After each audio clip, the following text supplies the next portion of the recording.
and a member opposed. Each will control 5 minutes. The chair now recognizes a gentlewoman from Georgia. Thank you, Mr. Speaker. My amendment today would drive the bill for Ukraine. Take each dollar amount in this act is hereby reduced to zero. You see, the United States taxpayer has already sent $113 billion to Ukraine, and a lot of that money is unaccounted for. This is a continuance of a sick business model that the American government continues. The federal government continues to fund the military-industrial complex, and this is a business model that requires Congress to continue to vote for money, to continue to fund foreign wars, and this is a business model the American people do not support.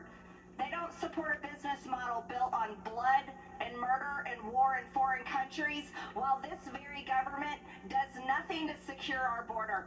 The American people are over $34 trillion in debt, and the debt is rising by over $40 billion every single night while we all sleep.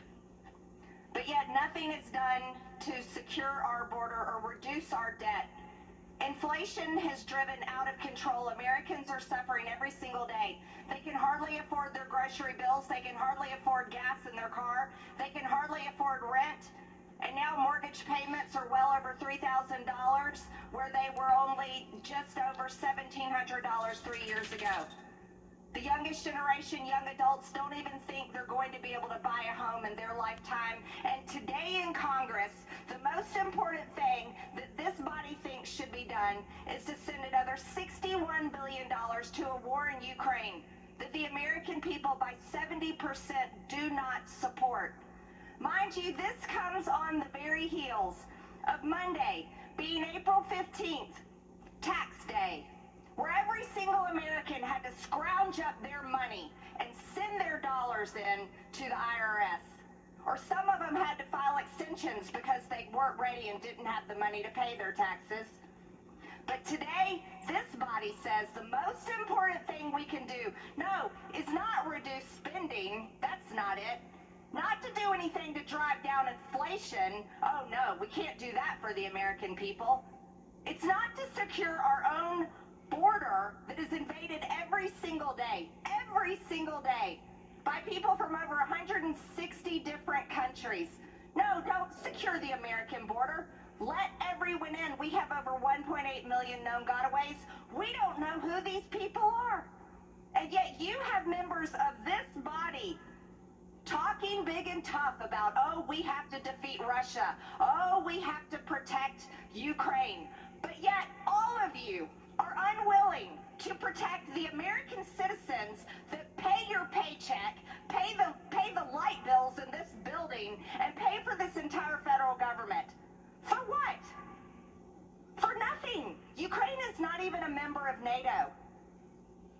Ukraine is not a member of NATO, but the most important thing you hear in Washington, D.C. is, oh, we have to spend Americans' hard-earned tax dollars over to Ukraine and keep the money going to continue to murder Ukrainians, wipe out an entire generation of Ukrainian men so that there are widows, there are fatherless orphans, there are not enough men to work in their industries. Oh, but you really support Ukraine. Wow, what kind of support is that? It's repulsive. You know, shame on the American government. Shame on the American government. If we support our military, support our military. We should be funding to build up our weapons and ammunition, not to send it over to foreign countries to kill foreign peoples. And if this body was worth what it claims to be, what it is, every single one of us would be demanding peace in Ukraine between these countries, peace for these people, so that no more of them have to die. But you never hear anybody demanding peace. No.